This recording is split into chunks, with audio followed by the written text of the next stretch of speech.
Hey guys, Adventure Molly here on your favorite source for adventure, Adventure Hunt Quest, on the Adventure Channel. Today's a special treat because we're bringing you behind the scenes to one of our favorite movies composers, the man behind Indiana Jones, John Williams.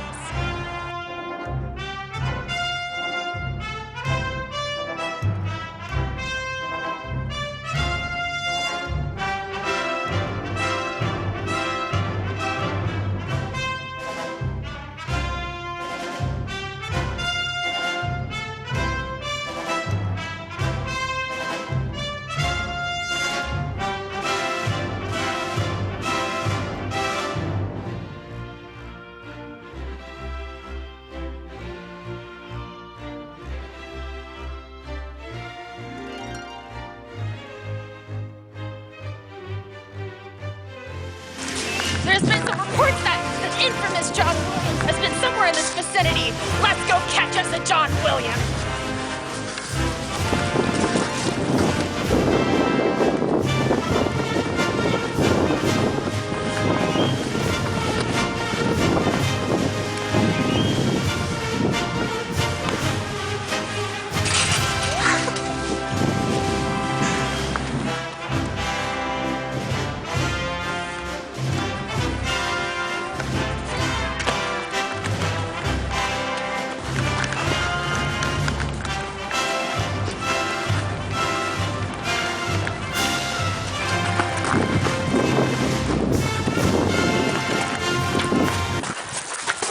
This is where the infamous John Williams has been reportedly seen in the last couple days.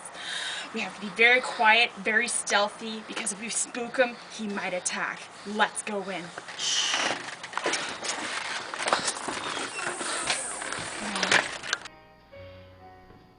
I can hear him. We have to be very quiet. We don't want to spook him. I think the best thing to do is to trank him. I don't want anybody to get hurt. Let's go.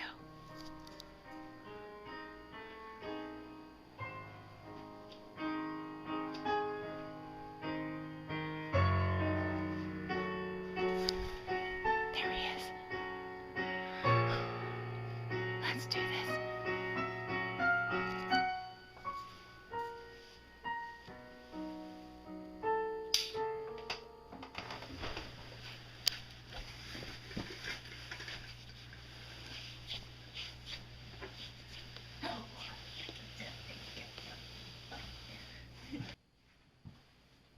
Where the hell am I? John! Glad you're awake. It's great. Now we can start the interview. Hi guys, Adventure Molly here with John Williams. Like I said I would. John, we're doing this interview right now, and you're going to answer some questions. It's going to be really easy because I've got them written down for you. So, no pressure. Take your time. All right, let's get into the good bits. First question. John, how are you today? Who are you? John, it's an interview. I ask the questions, you answer them. I have them written down. Here. It's very simple. Just answer the questions. How are you today? I'm fine. That's great. Now, let's continue on with the next question. What score do you believe first got you into the A-list movie composers? What do you care about my music? I think the score that was my breakthrough was the score for Valley of the Dolls. That was my first Oscar nomination. Ah, interesting. Next question. How many films would you do in a given year?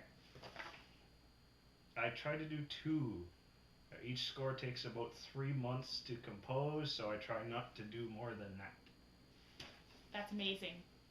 You don't like overworking yourself. I'm the same way. All right, next question. Do you feel that conducting is a relief from composing? Well, when I'm conducting, I'm on my feet. Which are tied up right now? Yeah. Yes. Just as your hands are. No pressure. When I compose, I'm usually sitting down, so I guess being on my feet gets me in better shape. That's awesome.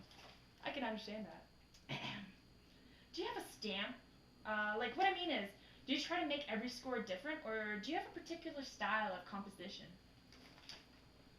I try to make each score different, but I guess you can't escape your own handwriting or thumbprint. But to be effective in film work, you need to be able to adapt yourself to the environment of each film. That is very true. That's very true. Good answer. Very good answer. You've been thinking about this one. How do you begin composing a score?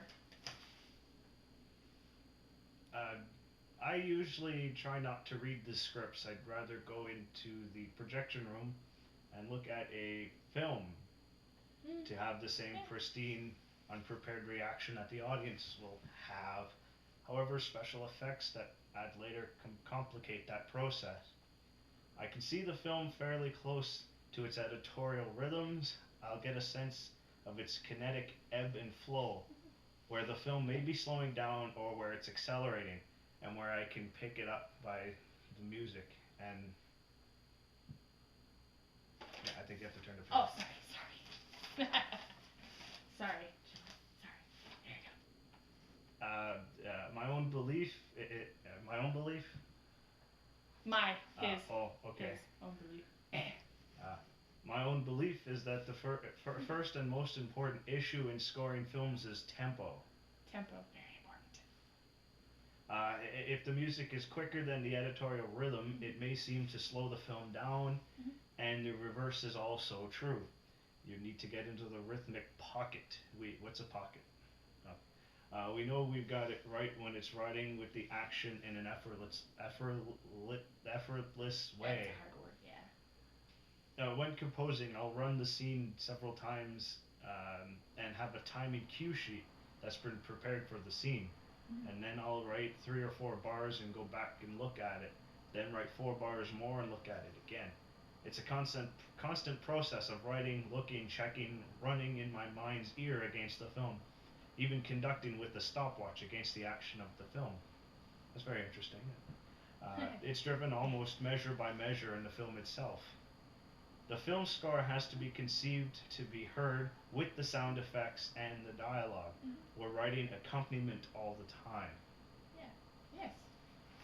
That's very nice. Very, very smart approach. Very smart approach. It is. I'm impressed, John. You're a very intelligent man. Thank you. Next question. So when you're hired to compose a score for a film, do you like getting briefed about the film and seeing what is being done, or do you like going in blind? You know?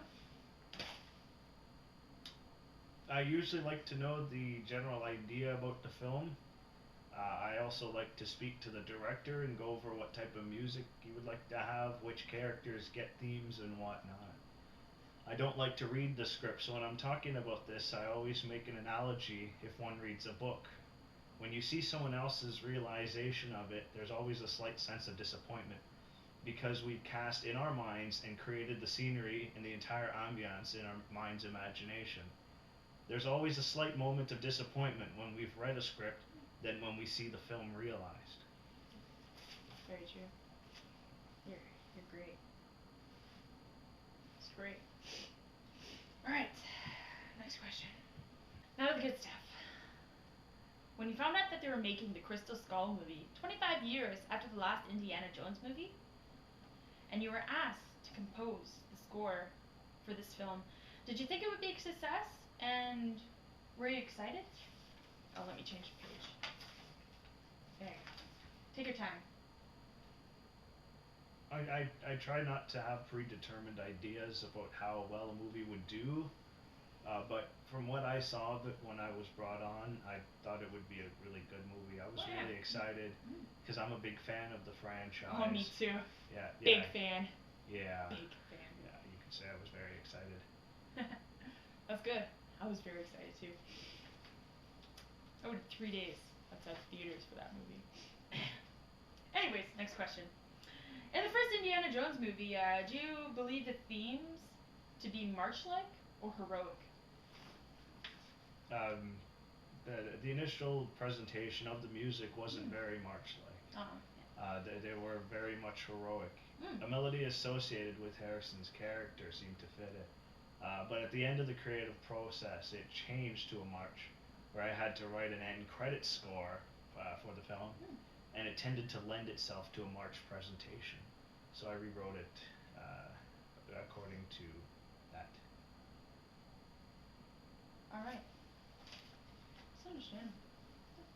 In the new movie, why did you call Mutt's theme The Adventure of Mutt? Like, it's a very weird title to be giving to such a new character, you know? Like, it's pretty out there. Why would you name it that? I don't understand.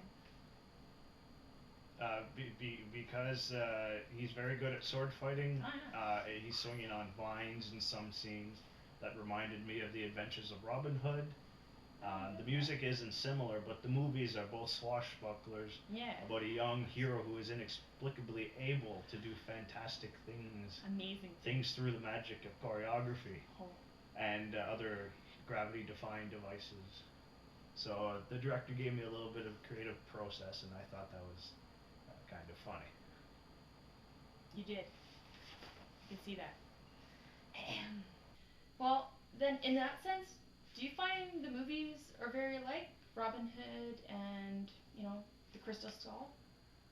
Oh, yeah. Answers. Here you go. No, I barely find the movies are similar, just in the characteristics that I've already mentioned. Oh, okay. All right. Yeah. And during the scenes in which we see the Crystal Skull, why do you choose to compose a theme that is similar to science fiction? It's very different. I remember seeing that skull and this weird sound. I don't know. I couldn't even really explain what type of music it was. It was very interesting, and it's been boggling my mind this whole time. Yeah, I found the idea that the Crystal Skull was a bit science fiction. Yeah. It didn't really fit with the archaeological aspect of the movie, so I thought it would be suiting for the theme to have a Gustav Holst, planets style of sound. All right. I think that's about it. All the questions I've written, pretty much done. Thanks for sticking by, guys, throughout the whole episode of Adventure Hunt Quest. It's been a great ride. I've had a good time. John's had a good time. Oh, yeah. Thanks for sticking by, John. I really appreciate you being here. You're a great guy. Thank you. Not a problem. All right. Well, I guess I should go. Have a good day, John. See you next time. Now, hold on, hey, you gotta let me out.